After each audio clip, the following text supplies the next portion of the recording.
Bonjour à tous, après une vidéo qui concernait la présentation des chapitres qu'on va aller voir, maintenant passons au premier chapitre, c'est l'introduction au Bluetooth Low Energy. Qu'est-ce que c'est le Bluetooth Low Energy? En gros, déjà il porte plusieurs noms, il s'appelle des fois BLE, Bluetooth LE, ou parfois on l'appelle Bluetooth Smart ou Smart Bluetooth suivant le sens où vous prenez, mais bon, pour moi c'est pareil.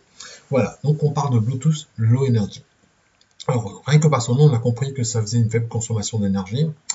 Alors, la consommation elle varie entre 1% par rapport au Bluetooth classique jusqu'à 50% par rapport au Bluetooth classique, suivant les cas extrêmes, quoi. D'accord? Mais alors, combien consomme le Bluetooth classique? C'est la question qu'on va se poser. Alors, du coup, j'ai pris la doc constructeur. Là, voilà. Ça, c'est la doc constructeur de SP32. Et puis, on vous donne des valeurs ici. Alors, c'est pas toujours très précis. Vous voyez bien, on est entre 100 et 130 milliampères. Mais ça, c'est pour le Bluetooth classique.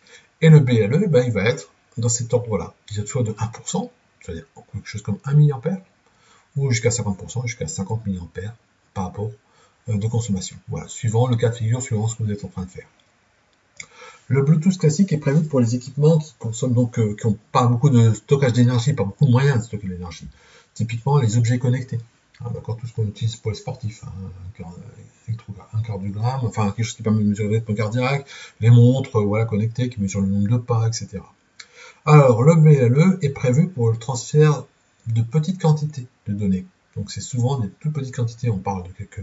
Même pour le rythme cardiaque, pour envoyer un rythme cardiaque, il faut une vingtaine d'octets. Voilà, pour vous donner une ordre d'idée, quoi. D'accord? Donc, voilà. Et sur de très courtes distances, évidemment. Alors, le BLE permet aussi quand même un débit de 1 mégabit par seconde. D'accord? Alors, c'est né à partir du Bluetooth 4. Donc, maintenant, tous les appareils peuvent être compatibles Bluetooth Low Energy.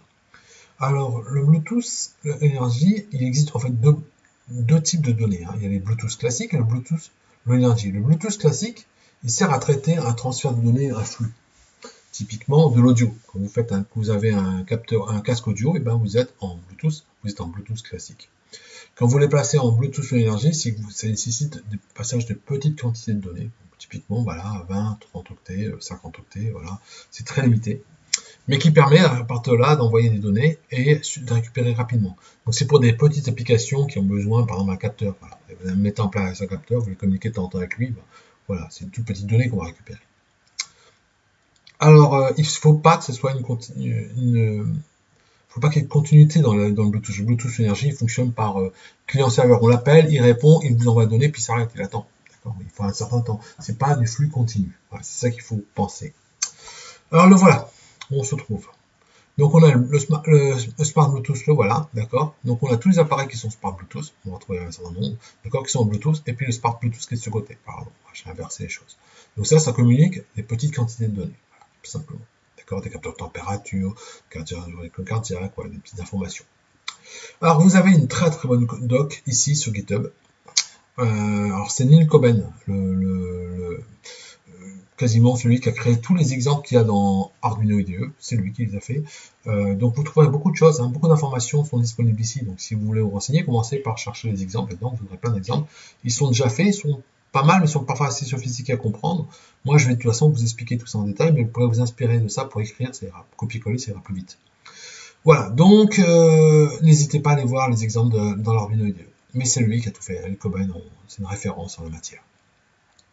Alors, commençons par d'abord le deuxième chapitre, c'est l'initialisation du device BLE. Donc, mettre en route le BLE, le BLE sur le device, sur le SP32. Et après, la mise en place d'un serveur BLE. Donc, comme je le dis dans la première vidéo, notre ESP32, ce sera un serveur. Et notre téléphone, ce sera le client. Alors, pour ça, on a besoin d'un certain nombre de petites choses. Pour initialiser le BLE, le device, on va faire cette fonction-là, BLE device .init, voilà. Ensuite, pour créer un serveur, BLE device create server.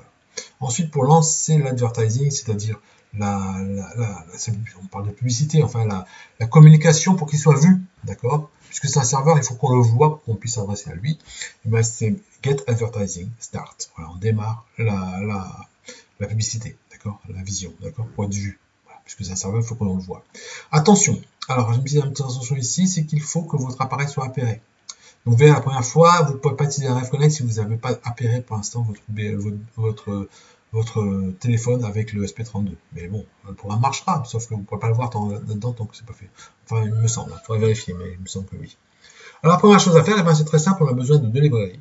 Include bledevice.h et include bleserver.h. Voilà, c'est ces deux librairies qu'on a besoin. Une fois qu'on a fait ça, je vais sauter ce petit chapitre-là, parce que on va revenir dessus juste après, ce qu'on appelle le callback, on en parlera un petit peu plus loin. On vient tout de suite ici dans le setup. Alors dans le setup, qu'est-ce que je fais? Je démarre une petite communication, histoire de dire que je suis là et que tout va bien. Donc service, un begin, service print, je démarre mon BLE, voilà, je suis content. Et là, je crée mon device. Et pour créer ce device, je vais lui donner son nom. Ah, il faut bien que je puisse le voir sur mon téléphone.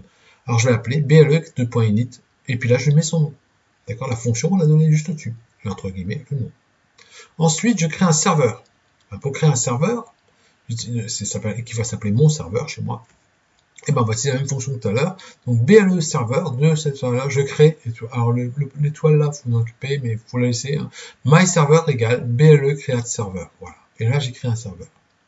Après ça, je vais sauter cette ligne-là encore une fois pour aller ici. Et là, je fais de mon serveur qui est ici, mon serveur qui est là, je lui fais un get advertising start. Ça veut dire que je lance la communication pour qu'on le voit. D'accord? Et à partir de là, bah, c'est lancé, mon serveur fonctionne dans le loop, vous voyez, il n'y a rien. Là, le programme, qu'est-ce qu'il fait? Il dit je suis là, coucou, je suis là. D'accord? Donc, il annonce, c'est l'advertising. Je suis là, et quelqu'un, un client, un téléphone, pourra le voir. Donc, si c'est appairé sur votre téléphone, en mettant en mode connect, en faisant la connexion, vous allez vous connecter. Et à ce moment-là, votre client, vous pourrez le voir. Vous verrez ça. Vous ne verrez pas grand-chose. D'accord? Vous verrez un generic attribute et un generic access. On s'en occupe absolument pas de ça. Vous verrez, ça sert à rien. Bon, on va pas s'en occuper, mais sachez que ça existe, ça va apparaître. Alors maintenant, revenons un petit peu sur cette ligne-là qui me manque, et puis la programme au-dessus. Quand je suis connecté, il y a des fonctions qu'on appelle des callbacks, c'est-à-dire des fonctions après appel, hein, voilà. En français, ce serait ça. Quand le serveur, on l'appelle, après un appel, eh ben, il donne une information. Il exécute cette fonction-là. Donc là, mon serveur, cette callback, donc on va lui attribuer une fonction qui s'appelle myServerCallback, c'est une fonction, qui va être appelée après que lui reçoit quelque chose. Donc quand quelqu'un va se connecter sur le serveur dit « Oh, j'ai quelqu'un qui m'a appelé, hop, j'ai reçu un appel, je vais faire ça. » Et myServer, qu'est-ce qu'il fait? Regardez, c'est super simple. Hein. Vous avez dans mon serveur, ici, j'ai mis un bit qui permet de voir si on est connecté ou pas connecté. Enfin, c'est un bit que je vais affecter à connecté ou pas connecté. Je sais pas si ça va me servir, en fait. Hein. Pour l'instant, il me sert à rien. En tout cas, je fais une classe mon serveur callback, donc ça c'est ma fonction, qui sera du type BLE server callbacks. Et à ce moment-là, vous démarrez, ici et jusqu'ici. Et dedans, j'ai fait quoi? Eh ben, j'ai fait onConnect. Si je me connecte, qu'est-ce que j'ai fait? J'écris je suis connecté. BLE connecté. Voilà, il apparaîtra sur ma liaison série. Et si par exemple je me déconnecte, quand je clique sur ce bouton là, ici, déconnexion, eh ben, il y aura, si je me déconnecte, donc je suis pas connecté à mon serveur, donc j'ai toujours appelé, j'ai dit au serveur je veux me déconnecter, donc c'est une fonction. Ben, il dit, hop, je suis déconnecté, serial print, BLE déconnecté. Voilà, et donc ça apparaît comme ça. Donc vous pouvez vous amuser, connecter, déconnecter, voilà, petit jeu. Ça permet de voir tout voir si tout va bien, voilà, tout simplement. Vous pourrez aussi allumer une LED, hein, si on fait plaisir, hein. Vous pouvez allumer une LED, si on fait plaisir, voilà, on peut faire ce qu'on veut. Voilà, mais ça c'est sur le serveur. Ok, voilà. Alors maintenant, on a fait la première partie. Maintenant, qu'est-ce qu'on va faire? On va s'intéresser à, maintenant qu'on a mis un serveur, on a mis en place le device, on a mis en place un serveur. Maintenant, il faut mettre en place une caractéristique. Alors pour ça, je ne vais pas rentrer dans les trucs très compliqués. J'ai essayé de simplifier au maximum. C'est peut-être un peu trop simplifié, mais c'est pas grave.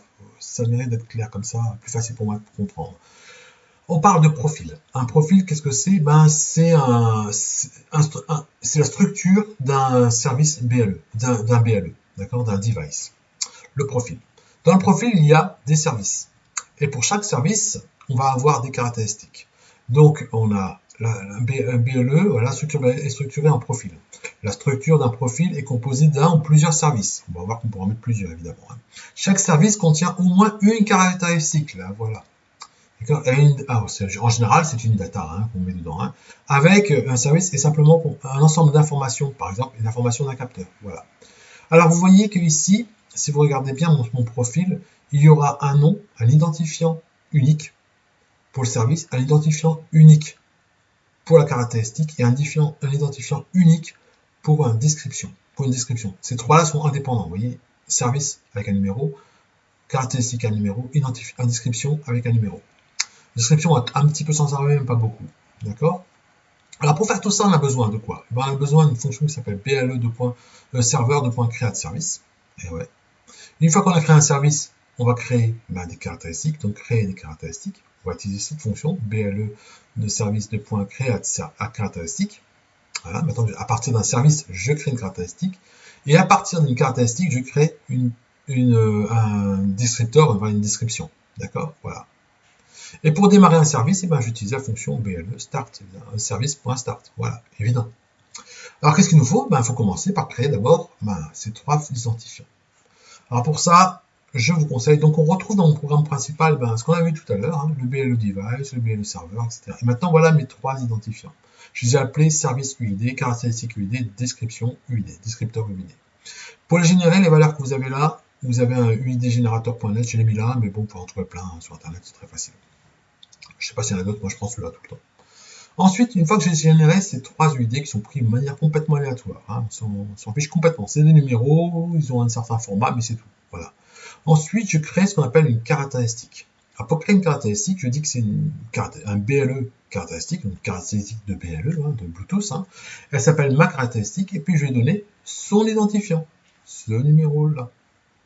D'accord? Celui-là, si vous préférez. À ça, je lui dis si je peux, ce que j'en fais comme caractéristique, il y a des propriétés. Vous voyez ici, c'est marqué propriété, mais ça, c'est pas indiqué, c'est pas un numéro spécial. Il faut simplement lui dire qu'est-ce qu'on a. Moi, il va être en lecture et en notification. On verra à quoi ça sert.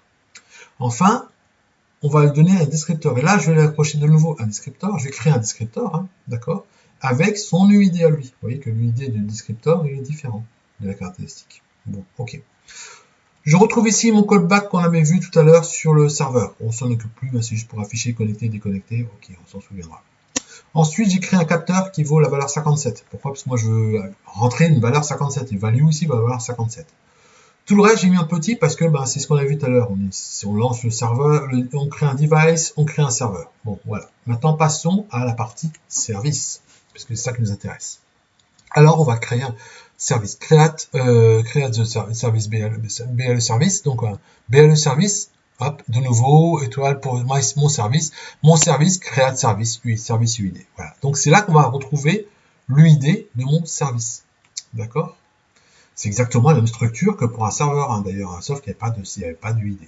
Une fois que j'ai fait ça, je vais associer la caractéristique que j'ai créée tout à l'heure au service. Mon service, je lui ajoute add caractéristique, ma caractéristique. Et de ma caractéristique, je lui rajoute mon descripteur, d'accord, que j'ai fabriqué. Donc au final, j'ai construit cette structure-là. J'ai pris un service, j'ai rajouté ça dedans, que j'avais fait ici, et puis j'ai rajouté ça à ma caractéristique ici. D'accord? Ce descripteur peut servir à plusieurs caractéristiques. C'est pas une obligation d'être à une seule caractéristique. Donc voilà pourquoi j'ai fait ça comme ça. Ensuite, je attribue une valeur. Donc j'avais un capteur qui valait 57, pour imaginer, pour voir ce qui se passe. Donc voilà, je mets ma caractéristique, la valeur, cette value, la valeur de mon capteur, et 1. Alors le 1, c'est pour dire qu'il n'y a qu'un seul octet. Donc voilà, donc 57, ça fait 0,39 en ASCII. C'est pour ça que ça va apparaître ici 0,39 et 9 en ASCII. C'est les caractères ASCII qui apparaissent. Ensuite, qu'est-ce qu'il ne faut pas oublier de faire? Démarrer le service, évidemment. Donc là, j'ai fait un print pour dire ce qui se passe sur mon écran, mais je démarre mon service, je lance mon serveur, tout va bien, mon serveur est lancé, et voilà. Et j'ai fini. Et quand j'ai fini ça, qu'est-ce que je vois apparaître sur mon écran? Voilà, quand je suis connecté, je vois apparaître tout ça. Donc là, je vois un service, et quand je clique dessus, je peux voir une caractéristique avec des informations sur mon descripteur. Donc ici, dans ma description, je dis valeur du capteur. Vous voyez ici, valeur du capteur, c'est écrit ici, c'est tous ces octets-là qui sont en ASCII, on les retrouve ici, valeur du capteur. Et puis on trouve mon fameux 39, tout est en ASCII ici, d'accord? On peut tout lire, voilà, comment on fait. Bon, à partir de là, sachez que, évidemment, on est sur ces valeurs, les chiffres qu'on a mis, vous voyez, marqué unknown, non connu, aucun n'est connu, oui. Les seuls services qui seront connus, caractéristiques qui seront connus, c'est ceux qui ont été définis par ce qu'on appelle le SIG. Alors nous, en Alsace, on a la SIG, à Strasbourg, c'est une équipe de basket, ça n'a rien à voir avec le SIG, mais voilà. Le SIG, c'est Special Interest Group, ça c'est un petit clin d'œil à mes amis qui sont alsaciens. Voilà, donc on utilise le SIG, le voilà, d'accord? Donc ça, c'est un autre organisme qui définit des services et des caractéristiques connues. on peut pas en les utiliser, on peut pas en fabriquer des nouvelles, ce seront toujours marqués non connus, ce sera toujours marqué inconnu, voilà. C'est comme ça. Sauf si vous utilisez celle-ci. Je vais vous montrer comment on fait pour utiliser celle-ci, ils sont définis. Voilà, c'est la fin de cette vidéo.